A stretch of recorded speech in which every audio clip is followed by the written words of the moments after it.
Since before the season even began, two heavyweights have stood out as the NBA title frontrunners to me. The uber-talented, rapidly ascending Oklahoma City Thunder and the stacked, defending champion Boston Celtics. Both teams have put together dominant regular seasons, especially the Thunder, who currently sit at 54-12 with the second best net rating in NBA history despite injuries to key players. And even as the Cleveland Cavaliers have emerged with a historic regular season of their own, Boston and OKC have remained the two top dogs in my eyes. So, given that we were treated to a possible preview of that finals matchup on Wednesday, an epic game, even with one all-star missing for both sides, Kristaps Porzingis for the Celtics and Jalen Williams for the Thunder, I want to break down some of the key matchups, performances, and strategies in that tight OKC victory, and what they tell us about this potential future battle for supremacy. The biggest story of this game to me was the Thunder's exceptional defense on Jaylen Brown, as they held him to just 10 points on 5 of 15 shooting after he had struggled in their first meeting this year as well. The first problem OKC's number one defense poses for Brown is that they collectively have the best and most active hands I've ever seen from a defense. And because they are also insanely fast and aggressive swarming the ball, they're forcing the most turnovers we've seen from any defense in the last 5 years. Brown, notoriously, does not have a strong handle, so he's not comfortable handling while facing ball pressure from OKC's excellent perimeter defenders. He's prone to turning it over in those spots or turning his back to defenders, at which point his options are limited, and he's likely going to either pass out or turn and fire a contested turnaround, which is exactly what the defense wants. So given that Brown isn't comfortable dribbling against OKC and initiating from the perimeter, he wants to be able to turn to his post game, which is where he's most effective as a scorer in the half court as a big, strong wing attacking mismatches. The problem is that there are no easy targets on OKC's defense. They don't play any small guards, and even if they aren't all strong, all of their wings are long and fight their asses off defensively. So when Jaylen tried to post up some of the smaller Thunder defenders like Cason Wallace, Aaron Wiggins, or the smallest Isaiah Joe, they all did such a phenomenal job fighting to deny entry passes that Boston committed several turnovers trying to get Brown the ball on the post and eventually gave up on it entirely. Mismatch hunting is what Brown does best, but OKC is the hardest defense in the NBA to do it against. So he couldn't play bully ball in the post. He couldn't handle comfortably. They did a phenomenal job cutting off his driving angles with their speed. And even when he was able to force a drive into the paint, every shot was heavily challenged by perhaps the best rim protecting defense in basketball, whether that was by god-tier rim protector Chet Holmgren, a still imposing 7-footer in Isaiah Hartenstein, or the collective length and athleticism of OKC's wings. So OKC was able to turn Brown into more of a jump shooter, where he's been struggling all year from mid-range and deep, ranking in just the 24th percentile for efficiency on jump shots among all players. Also, because Brown was struggling to create any advantages at all, he couldn't create offense for his teammates either, with just 5 total assists to 5 turnovers in 2 matchups versus OKC. This is a big problem for Boston. Their offense is largely built upon the ability of Tatum and Brown to find defensive weak points who they can attack, either to score or to draw help and find one of the many amazing shooters around them. But Brown cannot do that in this matchup, so he has really struggled in a way that concerns me a lot for Boston in this matchup, especially because Jalen Williams and Alex Caruso, 2 of OKC's 3 best perimeter defenders, didn't even play in this game. Luckily, they still have 2 all-defense caliber perimeter defenders in Lou Dort and Cason Wallace, who deserves a lot of credit for stepping up and doing a phenomenal job on Brown, while he also had a big offensive night. So OKC defends Brown better than any other team, and if they can keep him in check like this in a series, they'll probably win it. So shutting down Brown was OKC's biggest defensive key to this victory, but they also had a huge offensive performance out of Chet Holmgren. Chet came out of the gates looking like a new man offensively this season. He was more aggressive as a scorer, more confident and physical as a driver, getting to the line more, shooting the ball well. But he was injured fewer than 10 games into the year, and since his return, has been trying to find his way back to that pre-injury offensive form. The absence of J-Dub, OKC's second leading scorer on the year, provided both some added pressure and an opportunity for Chet to step up offensively. And in this game, he did just that. One particular stretch stood out there, as the Thunder opened the second quarter with Shai off the floor, and with J-Dub out, they ran their entire offense through their two bigs, Chet and Hartenstein.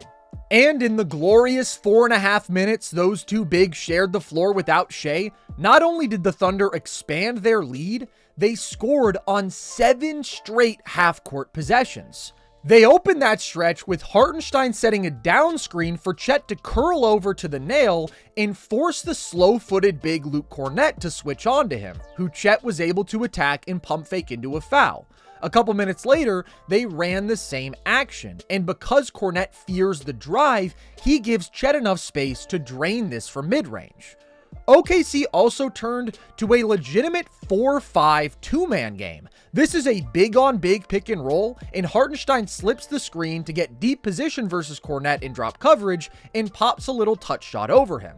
On the next play down, Wallace sets a flare screen for Chet, but quickly slips it, which briefly draws Brown's attention because of Wallace's potential cut, which frees up Chet for a wide-open three off this Hartenstein handoff. Next play down, they have Hartenstein fake a handoff to Chet on the keep action, which allows him to get downhill on Kornet and use his strength and touch to finish again. This is crazy stuff to be able to do with two bigs, and it's all enabled by Chet's unique perimeter skill set. These two have only played 145 minutes together because of injuries, but OKC has posted an exceptional 126 offensive rating in those minutes, and Chet and Hartenstein have natural chemistry and complementary skill sets. The more OKC can harness that, the more dominant they become, because if they can be an elite offense and defense with their double big looks, just as they are with either lone big on the floor, nobody can match their lineup versatility. It's also valuable for them to find other reliable sources of offense alongside Shai, which is why this Chet game was so meaningful. And although Chet was the star big of this game, Hartenstein deserves a ton of credit for being an awesome passing hub, especially in this second quarter stretch. His ability to spot and dot up cutters in tight windows is remarkable. Another advantage of the double big looks is that they forced Boston to guard Chet with a non-big, which led to him cleaning up several offensive rebounds and either scoring a putback or getting fouled in a game in which he wound up with 15 boards. Chet was also able to successfully attack a mismatch against Derek White off the bounce once, although he also got stuffed by White once, and this is an area in which OKC would like to see Chet improve. Attacking mismatches so teams can't get away with switching smaller players onto him. But Chet also shot well from deep in this game, and he played with the scorer's mentality OKC needs from him, because if he can produce like that on offense consistently, they'll be exceptionally difficult for even Boston to beat. But Chet was not the only offensive star of the day for OKC. SGA also did his thing, putting up 34 points and 7 assists on 68% true shooting, as he seems to do every game.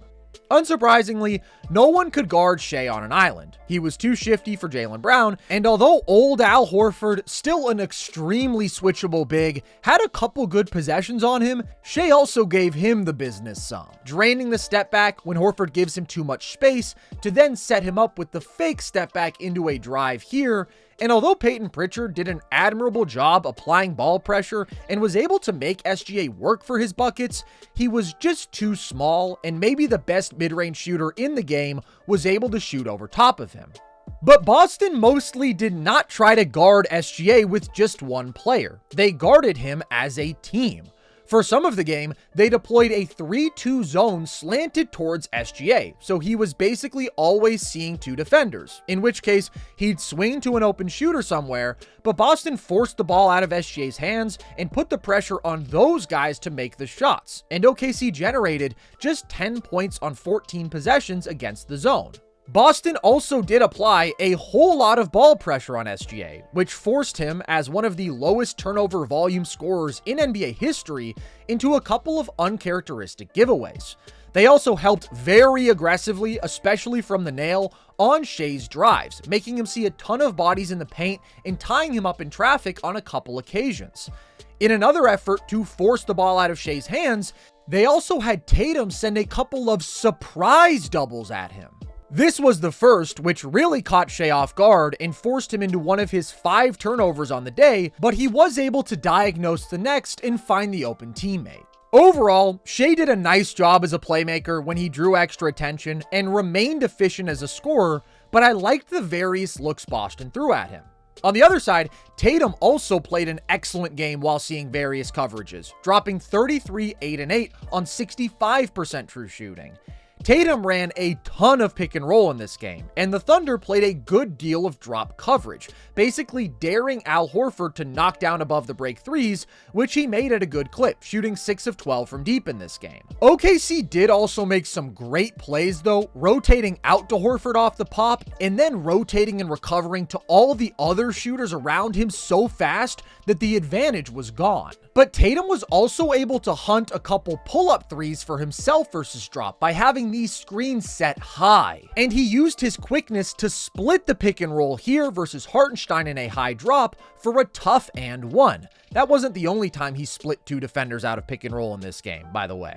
The Thunder also did a fair bit of switching on Tatum. Chet switched onto him several times and held his own really well, forcing him into some tougher pull-up jumpers and to travel here. And anytime a perimeter player screened for Tatum or he screened for them, the Thunder would switch it. And even the smaller wings defended him pretty well, playing him physically and forcing him into several mid-range jumpers, but Tatum's shot making was impressive in this game, so he still produced decently well against the switches, even as OKC was playing strong defense. And to give him one more look, OKC also deployed a zone, even more frequently than Boston in fact, mostly a 2-3, so Tatum would have to see multiple bodies on drives, but he did a nice job of shifting the defense towards him by calling for a ball screen, then finding an elite shooter like Derek White on the wing when the zone gave him some space. Also, if the Thunder tried to defend Tatum pick and roll without bringing a second defender up high, he could step into a pull-up 3 or again, find Horford off the pop. OKC also deployed the zone for a few possessions when Tatum was off the floor, and it was pretty effective then, but when Tatum was running the show, he consistently got the ball to the soft spots against the zone and created open threes. But OKC was also able to force Tatum into 4 turnovers with a couple of exceptional defensive moments like this. So both teams competed hard defensively and did a nice job of mixing up coverages on the opposing superstar and making them repeatedly make good decisions.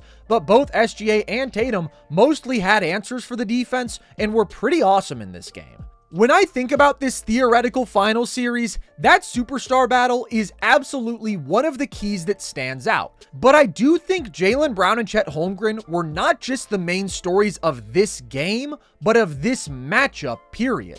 If Jaylen cannot attack mismatches and is therefore held in check as a scorer and creator, Boston's offense takes a meaningful hit, especially if he's still trying to force the issue.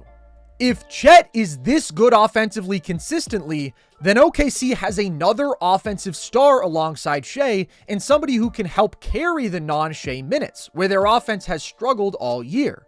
Jaylen is huge to Boston's offensive formula, and Chet gives OKC a whole new ceiling.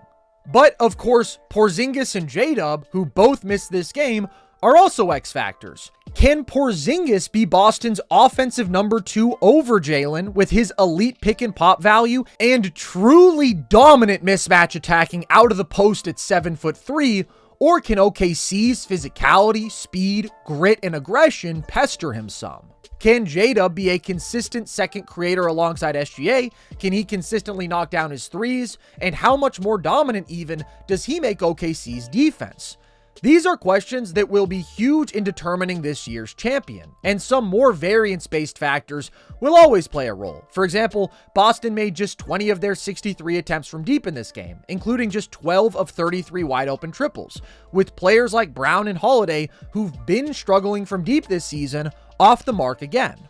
I do also have to again praise OKC's ability to fly around and challenge some of these shots though. Boston missed some good looks from deep, but OKC also made a lot of them tough. But Boston will live and die with those shots, as we saw in this game, in which they attempted the third most threes in a single game ever. Meanwhile, including fouls, OKC attempted 46 shots in the paint to Boston's 24, which largely explains the dramatic free throw differential in this game I've seen some people talking about. If you attempt twice as many shots in the paint, you're gonna get a lot more free throws. And I do think Boston should try to find a bit more offensive balance in this matchup in the future. So many things will certainly be different if and when these two teams face off next. But we still learned a lot in Wednesday's thriller in anticipation of what could be one of the best NBA finals in a long time.